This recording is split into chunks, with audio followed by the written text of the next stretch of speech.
यार तुला खरं सांगतोय, ती जेव्हा पण मला भेटते ना, ती नेहमी मला तिच्या आणि माझ्या फ्युचर बद्दलच प्रश्न विचारत असते.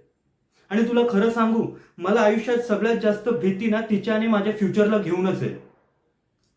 भीती म्हणजे अशी की बघ, हे खरंय की माझं ना तिच्यावर खूप प्रेम आहे. मला तिच्यासोबत राहायला, तिच्यासोबत फिरायला, तिच्यासोबत वेळ घालवायला मला खूप जास्त आवडतं. कधी कधी तर मला असं वाटतं की आता ना मला तिची सवय झाली आहे.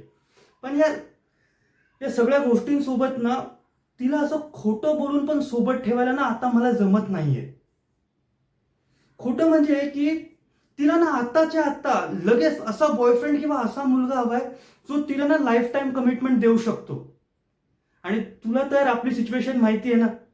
मी आता ज्या कंडिशन मध्ये, त्या कंडिशन मध्ये मी तिला काय कुणालाच लाईफ टाईम कमिटमेंट नाही देऊ शकत. तर म्हणजे मी नेहमी ना या कन्फ्युजन मध्ये असतो किंवा ह्या म्हणजे माझ्या डोक्यात हेच विचार सुरू असतात की आता काय करावं. तिला सत्य सांगून तिला आयुष्यातून निघू देऊ, की तिला असं खोटं बोलत बसू आणि तिला स्वतःसोबत ठेवू. काय करू?